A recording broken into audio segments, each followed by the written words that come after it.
pour ce club, comme tous les vendredis, Arnaud Benedetti. Bonjour Arnaud. Merci d'être là, rédacteur en chef de la revue politique et parlementaire. Et on est ravis d'accueillir Raphaël Legendre. Bonjour. Merci beaucoup d'être avec nos rédacteurs en chef adjoints au journal L'Opinion. On va parler avec vous de ce dérapage du déficit, 5,5%. On est loin, bien loin des prévisions du gouvernement. Alors, qui va payer? C'est la question dont on va parler dans ce club. Quentin Bruno Le Maire, hier, il a reçu les parlementaires pour trouver des pistes d'économie. Vous allez tout dire. 3 heures de réunion, effectivement, avec aussi les oppositions. Voilà, comme ça, à Bercy, on va voir exactement ce qui s'est dit hier. Ce sera à suivre. D'abord, on regarde l'actualité dans nos régions.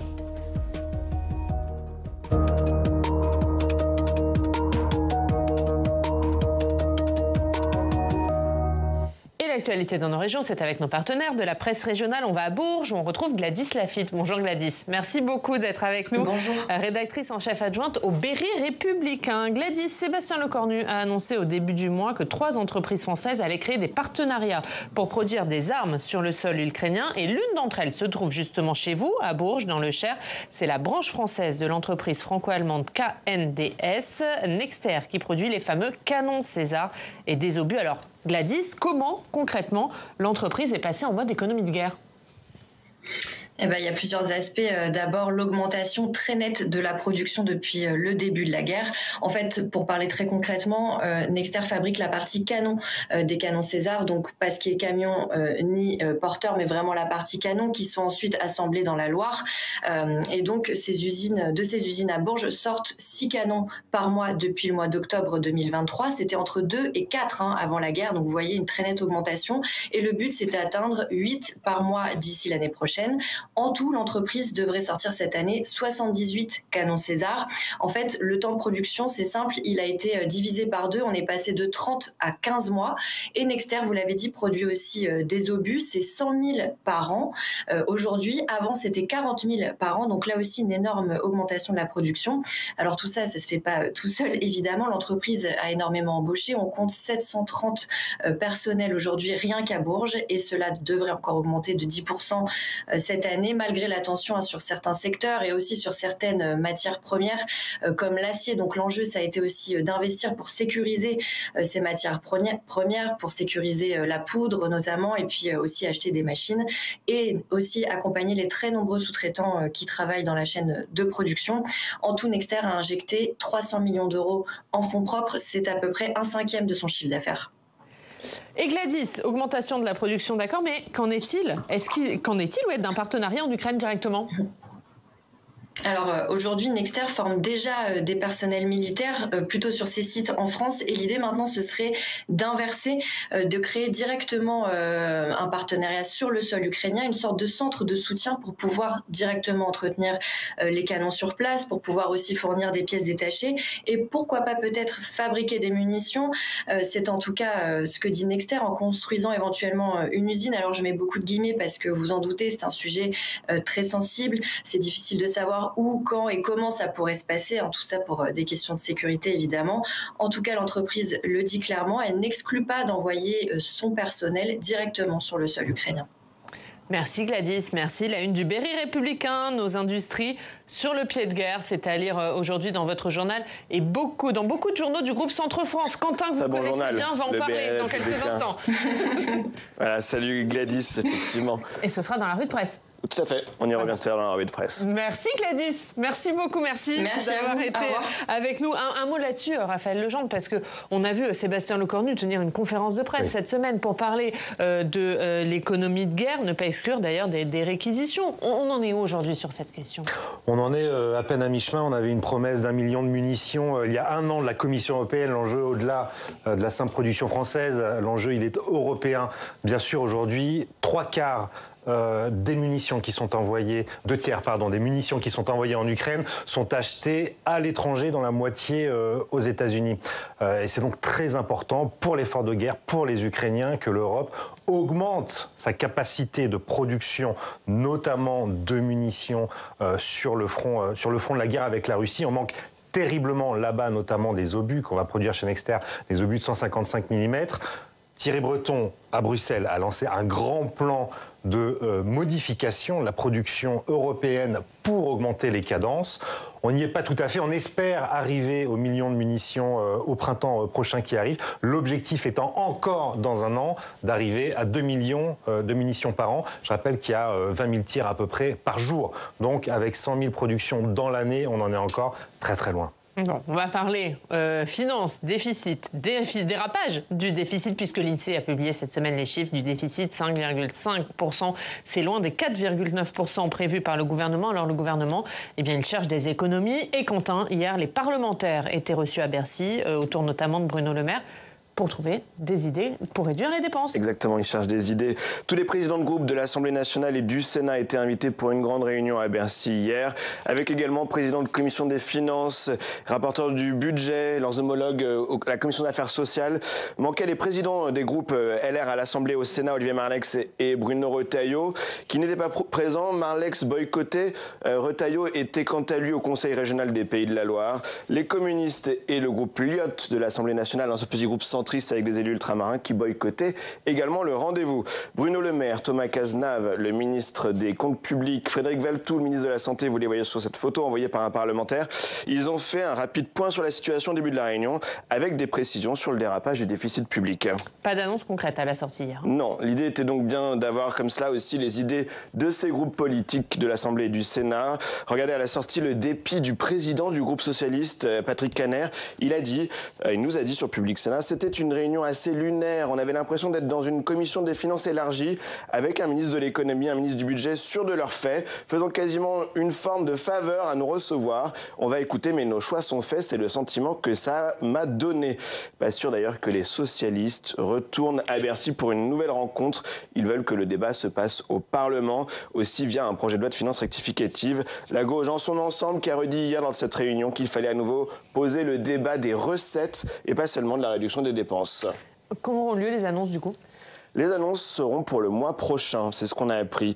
Au moment de l'envoi des informations à la Commission européenne dans le cadre du plan de stabilité européen, c'est ce qu'ont dit les sénateurs à la sortie de Bercy. On verra alors où sont les nouvelles coupes qui doivent arriver après le premier coup de rabot de 10 milliards annoncé il y a plusieurs semaines. On pourrait donc avoir comme cela de nouvelles annonces sur des milliards d'euros d'économies. Écoutez ce qu'a dit Jean-François Husson, le LR, rapporteur général du budget au Sénat. Il a dit « Sauf erreur de ma part, on traverse la plus grosse crise des finances publiques de la 5e République. J'ai dit que la situation était particulièrement grave. On n'a pas de réponse sur la hauteur de la marche pour 2024. C'est ce qu'il a dit à Public Sénat en sortant hier. Merci Quentin. Raphaël Legendre, on est dans la plus grosse crise des finances publiques de la 5e République.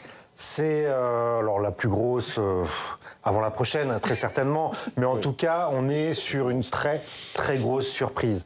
Jamais de mémoire de budgétaire. On a vu un tel écart entre le déficit reconnu, on le rappelle, 5,6% du PIB. C'est l'un des pire résultat de l'ensemble de la zone euro, l'avant-dernier. 5,5. Le Sénat avait dit 5,6, l'INSEE dit 5,5. 5,5, pardon. Par rapport au 4,9 qui était prévu il y a quelques semaines.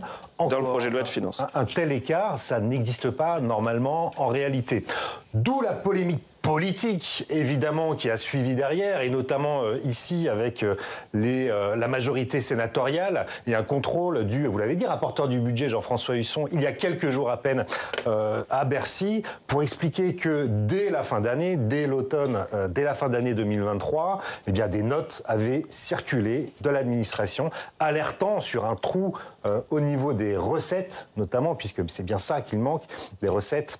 C'est ça, et que c'est rendu sur pièce et sur pièce. Ça fait partie des prérogatives parlementaires. La commission des finances peut aller vérifier, contrôler directement à Bercy. Jean-François Husson s'y est rendu et il a trouvé des notes qui remontent même pour certaines au 6 octobre, a-t-on appris cette semaine, et qui faisaient effectivement mention de rentrée de la TVA qui était bien inférieure à ce qu'avait prévu le gouvernement. Et c'est ce qu'ils ont découvert en se rendant directement à Bercy. Et que le gouvernement ne rend pas public. Et que le gouvernement n'aurait pas rendu public. Alors, Bruno Le Maire a quand même commencé à parler d'efforts supplémentaires dès le début d'année 2024. Il faut voir qu'en janvier, à Bercy, on a ce qui s'appelle les 4e rentrées d'impôts sur les sociétés notamment. Et là, ils ont vu qu'effectivement, il y avait une très nette baisse parce que c'est cumulé en fin d'année 2023, à la fois un recul de la croissance et en plus une forte baisse de l'inflation, qui sont deux moteurs important de rentrée fiscale. Donc, si tout n'a peut-être pas été dévoilé en fin d'année,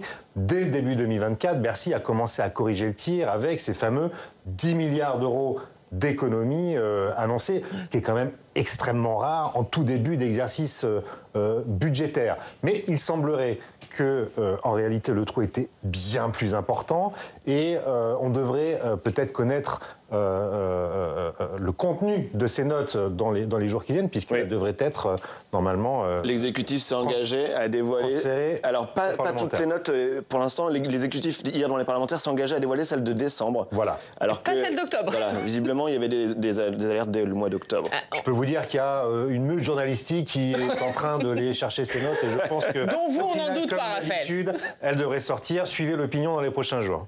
On n'en doute pas. Un mot, on va reparler du pourquoi, et on va notamment écouter Prisca Thévenot, qui était ce matin l'invité d'une matinale. Mais Arnaud, on est face à un problème économique. Est-ce que là, le gouvernement est aussi face à un problème politique ? Il est clairement face à un problème politique, parce que si vous voulez, d'abord c'est une fenêtre, j'allais dire, de tir préélectorale qui n'arrange pas forcément les affaires de la liste Renaissance et de la liste de la majorité. Il est face à un problème politique par rapport à un des marqueurs de la Macronie, notamment par rapport à son principal concurrent aujourd'hui politique, son principal opposant, le Rassemblement national, puisque le fait est que Emmanuel Macron, depuis 2017, fait de la marque de la compétence, notamment sur la question budgétaire, l'une de ses empreintes principales et différentielles par rapport à un Rassemblement national ou par rapport même à d'autres oppositions qui seraient par nature incompétentes. Si vous voulez, indéniablement, dans l'opinion publique, l'image de compétence va être, à tort ou à raison, peu importe, profondément écornée. Donc ça pose un problème là aussi. Troisième problème, c'est que quelles seront les répercussions, si vous voulez, parlementaires à bref ou moyen terme sur cette annonce. Le fait que les présidents des groupes LR n'aient pas participé à la réunion d'hier n'augure rien de bon sur le plan parlementaire pour le Premier ministre et pour le ministre de l'économie. On sait qu'un certain nombre de parlementaires LR seraient favorables au dépôt d'une motion de censure. Et il est clair le dépôt d'une motion de censure sur un sujet aussi sensible aujourd'hui peut cristalliser l'ensemble des oppositions, pour des raisons d'ailleurs parfois très différentes, forcément d'ailleurs différentes. Donc il y a un risque parlementaire en plus qui se greffe, j'allais dire, mécaniquement pour le gouvernement. Donc on est dans une situation, en effet, compliquée.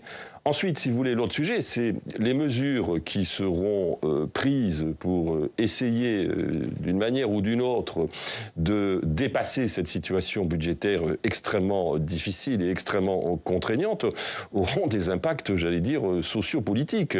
Parce qu'en fonction des mesures que l'on prendra, clairement, il y aura des catégories qui seront beaucoup plus sollicitées que d'autres pour financer l'effort.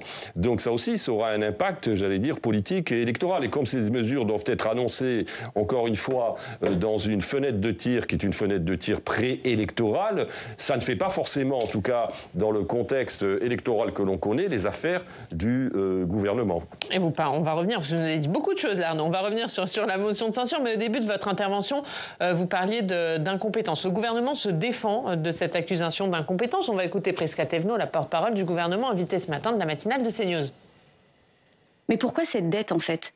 Qu'est-ce qu'on n'aurait pas dû faire au cours des dernières années ? Mais vraiment, on n'aurait pas dû défendre et protéger la santé des Français pendant la crise Covid et faire tout ce qui était en notre pouvoir pour mettre en place des vaccins. On n'aurait pas dû mettre en place le chômage partiel pour protéger nos Françaises et les Français. Nous avons effectivement annoncé une annulation de dépenses de 10 milliards d'euros. 10 milliards sur combien ? Sur 1000 milliards supplémentaires. Sur 1600 milliards supplémentaires. Exactement. Donc vous le voyez très justement avec ces chiffres. 10 sur 1600 que nous économisons là où nous pouvons et nous continuons à investir là où nous devons.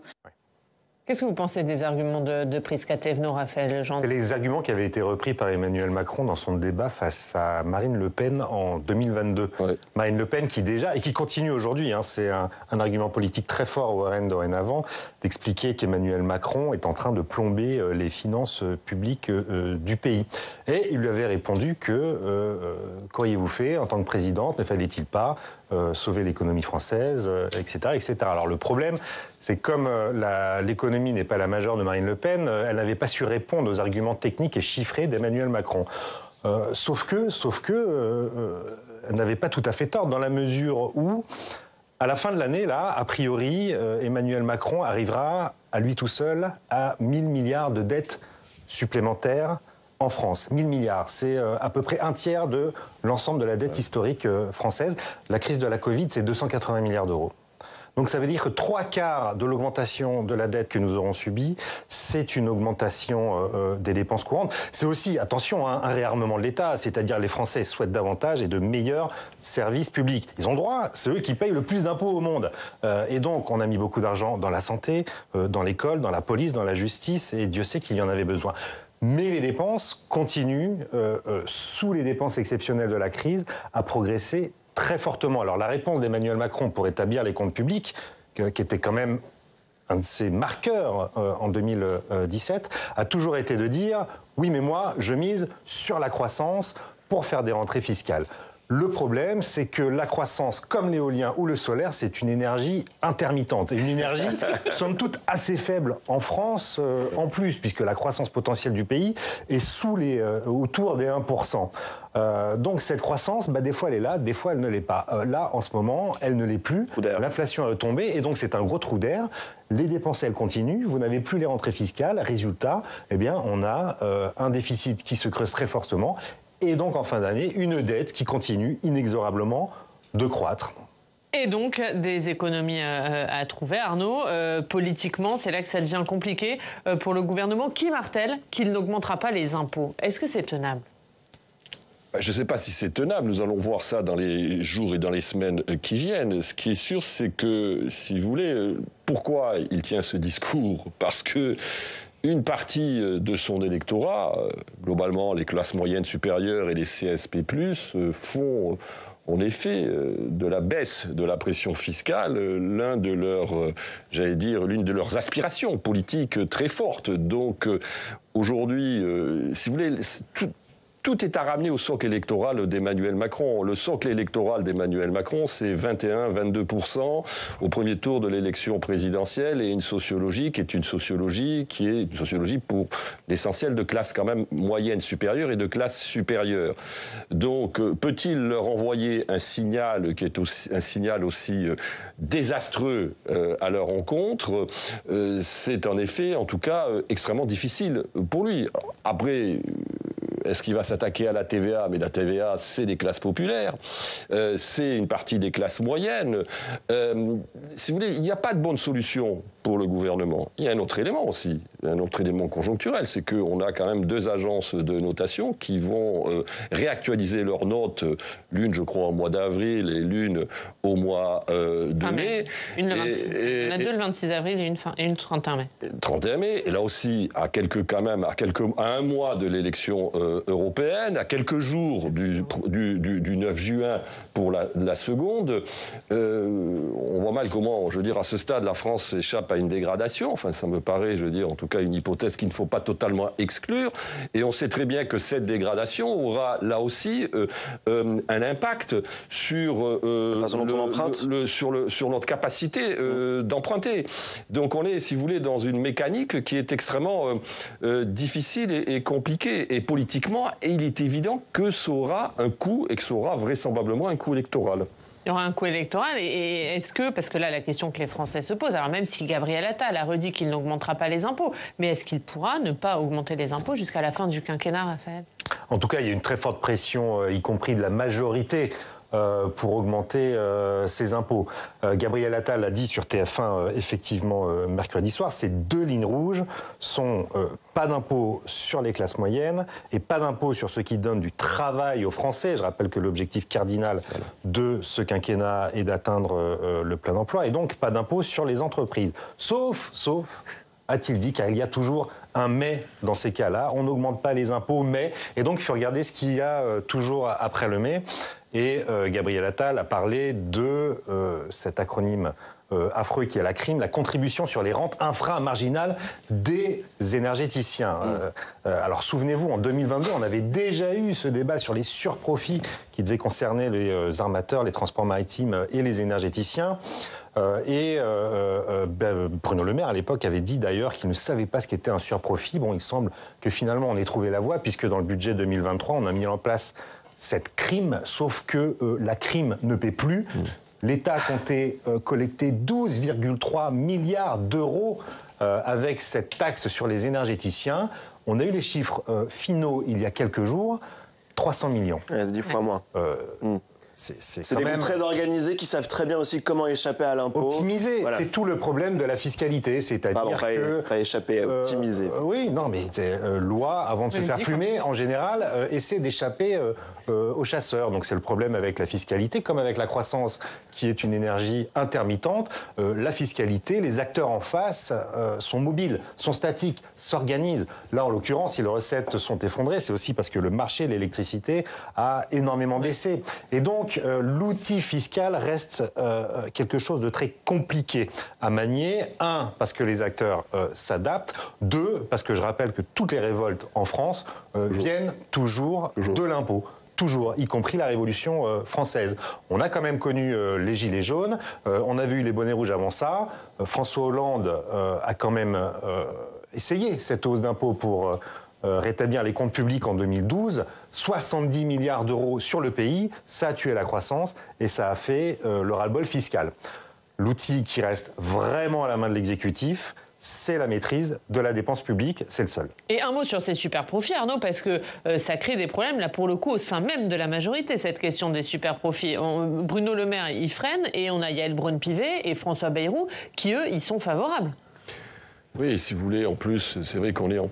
Alors, le fait est que, en plus, on est dans une majorité relative, ce qui complexifie encore plus la tâche du gouvernement. Parce que quand vous êtes dans une majorité relative et qui plus est une majorité de coalition, c'est ce qui rend encore plus difficile. C'est-à-dire que le président de la République doit compter avec ses partenaires de la majorité, c'est-à-dire Monsieur Philippe, Monsieur Bayrou, entre autres. Donc, évidemment, c'est beaucoup plus compliqué. Ensuite, si vous voulez, cette question, je veux dire, sur les super profits, je veux dire, elle n'est pas nouvelle dans la majorité. Une partie de l'aile gauche, déjà, même dans le premier quinquennat, demandait qu'un effort soit effectué. Elle va inévitablement, et elle est inévitablement en train de réapparaître aujourd'hui dans les débats au sein même de la majorité. Alors c'est un moyen aussi peut-être, en l'occurrence, d'envoyer un signal à l'opposition de gauche, à l'Assemblée nationale aussi, pour essayer de pouvoir caboter dans un monde parlementaire qui est aujourd'hui un monde parlementaire particulièrement tumultueux. Est-ce que ça sera suffisant ? Je n'en sais rien. Mais il y a quand même l'autre sujet, c'est la question des dépenses sociales. Est-ce que la moitié des dépenses publiques, plus de la moitié, qui constitue la moitié des dépenses publiques, est-ce que c'est une piste que le gouvernement s'apprête aujourd'hui à actionner, mais là aussi avec les conséquences politiques que ça peut avoir. Donc on est encore une fois dans une équation qui est particulièrement contrainte, à la fois sur le plan budgétaire, mais aussi sur le plan parlementaire et sur le plan politique. Ouais, il y a les dépenses sociales, dont effectivement Bruno Le Maire a dit qu'on ne pouvait pas baisser la dépense publique sans toucher aux dépenses sociales qui constituent la moitié de la dépense publique. Et il y a aussi la question des collectivités, puisqu'il y aura une prochaine réunion à Bercy le 9 avril, avec cette fois les élus locaux. Elles seront aussi mises à contribution ? Elles sont très probablement mises à contribution. En tout cas, c'est la volonté de Bercy et de l'exécutif de manière générale. Alors il faut remettre un peu les choses en perspective sur qui porte quoi dans la dérive des finances publiques. Vous l'avez dit très bien, plus de la moitié des 1600 milliards d'euros de dépenses, c'est le social. Et la moitié de social, ce sont les retraites. Je rappelle qu'on a augmenté de 5,5%, on a revalorisé les retraites de 5,5% l'année dernière du fait de l'inflation, ça coûte tout de suite 14 milliards d'euros. C'est absolument colossal. Donc il y a certainement des choses à améliorer de ce côté-là. Le budget de l'État, c'est 30%, mais c'est 98% du déficit, le budget de l'État. Et puis vous avez les collectivités locales. Elles représentent 20% de la dépense, mais elles sont grosso modo à l'équilibre, puisque la règle d'or pour les collectivités locales fait qu'elles ne peuvent s'endetter uniquement que pour investir. Et c'est leur argument. Dépenses courantes doivent être de dire nous on est à l'équilibre, c'est pas à nous de payer pour le dérapage du déficit. Après, une fois que cela est dit, il y a aussi eu pendant 15 ou 20 ans une augmentation de la masse salariale de la fonction publique territoriale absolument conséquente. Il y a aussi beaucoup de transferts de l'État vers les collectivités locales pour supporter leurs dépenses. Et on a effectivement sur 2023 un exercice qui sera déficitaire de quelques milliards, très probablement. Et donc il y a des efforts à partager par tous. Mais le gros du problème n'est pas du côté des collectivités. Arnaud ? Non, mais la question des dépenses sociales est très importante parce que si vous voulez, ce qui a permis en France à un nombre d'exécutifs et à un nombre de gouvernements de traverser des périodes difficiles, ce sont deux amortisseurs. L'amortisseur institutionnel que constitue quand même la force des institutions de la Ve République, qui est un facteur de grande stabilité, malgré tout. Et puis c'est l'amortisseur social. C'est vrai que l'amortisseur social permet à un moment donné d'éponger les colères potentielles. Donc s'attaquer aux dépenses sociales, c'est quand même malgré tout prendre un risque, là aussi politique, qui est non négligeable. Un mot peut-être pour la suite et sur le travail parlementaire. On va parler, puisque vous l'avez évoqué Arnaud, d'une éventuelle motion de censure. Quentin, on a appris que le Sénat s'attaquait au problème. Hein. Une mission flash, alors c'est pas une commission d'enquête, mais c'est similaire, a été lancée par la commission des finances du Sénat qui entend aller au fond de cette histoire. On a vu effectivement Jean-François Husson, on en parlait au début de ce débat, le rapporteur général du budget, le LR, Jean-François Husson, qui est très remonté, qui est très critique, qui veut faire des contrôles et donc ils vont mener une série d'auditions dans cette mission flash là courant juste après les vacances de Pâques et on aura donc un rapport et des informations précises sur ce qui s'est joué exactement. Et la suite du parlementaire. L'exécutif aussi. Arnaud, vous l'évoquiez, c'est cette potentielle motion de censure. Est-ce que les Républicains ont intérêt à une motion de censure ? Les Républicains, ils n'ont plus rien à perdre. Et c'est ça qui fait qu'on marche Même pas des sièges de députés si jamais il y a dissolution. Mais il n'y a pas forcément dissolution s'il y a une motion de censure. Voilà, c'est ça. C'est qu'en réalité, ce groupe politique est en train de disparaître et du coup, ils sont prêts à tout dorénavant. C'est de la TNT, le groupe LR. Et ce n'est pas parce qu'il y a motion de censure et qu'on renverse le gouvernement qu'il y a forcément, vous avez raison de le rappeler, dissolution derrière. On aurait de quoi s'interroger sur une dissolution. Il y a un sondage qu'a passé LR en interne et de manière très secrète fin 2023 sur l'image de l'Assemblée nationale en cas de dissolution de l'Assemblée. Le Rassemblement national pourrait être en majorité absolue en cas de réélection législative. Mais les LR ne perdraient pas tant. C'est finalement le bloc central Renaissance qui perdrait énormément. Et du coup, comme ce groupe est un peu en train de mourir, il est désormais prêt à tout. Et donc, à tout moment, on peut voir dégainer effectivement cette motion de censure. Un mot de fin, Arnaud, il nous reste 30 secondes. Non, mais juste sur le LR, en plus, il y a une logique politique. Il y a une logique politique à déposer une motion de censure sur un enjeu dont il considère que c'est un enjeu essentiel. Finalement, rappelez-vous quand même que lors de la dernière élection présidentielle, ceux qui ont le plus parlé de la question de la dette publique, ce sont les LR et c'est Madame Pécresse avec le succès que l'on sait pour elle en tout cas. Et on suivra tout ça évidemment, le feuilleton n'est pas terminé. C'est l'heure de notre reportage du vendredi à 4 mois des JO. Direction Romilly-sur-Seine dans l'Aube, c'est là que le Coq Sportif confectionne les tenues des athlètes français pour ces JO de Paris. Un défi de taille qui est en train d'être relevé dans les ateliers historiques de la marque. Jérôme Rabier nous y emmène. C'est dans l'usine historique du Coq Sportif à Romilly-sur-Seine dans l'Aube que sont confectionnées les tenues des sportifs français pour les JO. La marque a remporté l'appel d'offres en 2020 et a depuis développé une large gamme pour tous les compétiteurs français.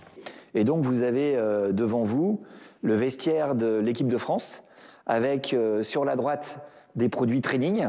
Donc c'est des produits qu'ils vont porter pour s'entraîner pendant les Jeux. Ici, vous avez quelques produits performance. Donc, vous avez la veste et le pantalon du judo. Et après, on rentre dans la partie présentation. C'est ce que les athlètes porteront sur le village. Donc, avec une pièce qu'on a voulu résolument du passé et moderne. Donc, avec un petit édit. Un sacré défi pour la marque au Coq, qui a dû travailler sur toutes les disciplines, mais aussi une manière de renouer avec l'histoire de la marque, partenaire du sport français depuis bien longtemps. Les JO de Paris de 1924, c'était déjà le coq sportif. Et de pouvoir avoir cette chance de rééquiper l'ensemble des sportifs de la nation, c'est vraiment quelque chose de fondamental et de super stimulant pour la marque. À 4 mois de l'échéance, les ateliers tournent encore à plein régime pour livrer en temps et en heure les équipements demandés par chaque fédération avec des pièces produites en toute petite quantité. En production la semaine dernière, c'était du coup petite polaire pour les filles des gymnastiques. Donc il y avait 8 pièces à produire. Pareil, autre pièce avec des quantités minimales que du coup la Fédération des voiles nous avait demandé, c'est par exemple la cape. Donc la cape, pourquoi la cape? Parce que du coup, en fait, ils se retrouvent dans des situations tellement compliquées pour pouvoir s'échanger. C'est quelque part leur cabine d'essayage. Et du coup, dans ce même atelier, on produit depuis plusieurs mois la tenue de podium qui va être portée par notre athlète au moment de recevoir du coup leur médaille sur le podium. La marque a dû travailler dur pour trouver les matières et les designs propres à chaque discipline pour les tenues qui seront portées, notamment en compétition.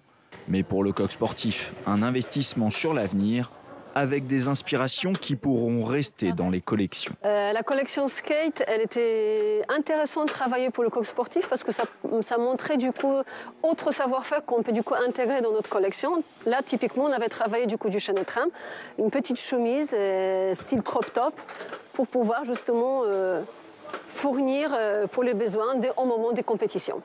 La marque peut aussi espérer une visibilité internationale, en particulier si les résultats des Français sont au rendez-vous pour ces Jeux à domicile. C'est forcément stratégique d'un point de vue développement international, mais aussi l'idée qu'on avait, c'était de pouvoir montrer qu'on était une marque de performance, puisqu'on va quand même réaliser la production de tous les sports, pratiquement tous les sports, et en plus d'avoir une image cool et qu'on peut faire des produits de sport qu'on peut porter tous les jours si on le souhaite. Une manière aussi d'afficher le savoir-faire français, puisque tous ces équipements ont été développés dans l'Aube, berceau historique de la marque où elle s'est réimplantée il y a une quinzaine d'années, montrant ainsi qu'on pouvait allier histoire et performance jusqu'à toucher du doigt le rêve olympique français.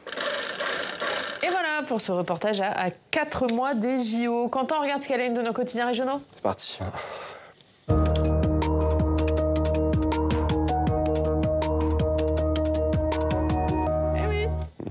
Et Quentin, on commence avec la visite de Gérald Darmanin. C'était hier à Dijon pour dresser le bilan des opérations PlaceNet XXL. Voilà, le ministre de l'Intérieur, effectivement, qui s'est félicité de ces opérations anti-drogue. Il était pour l'occasion dans un quartier de Dijon frappé ces derniers jours par des règlements de compte, d'ailleurs.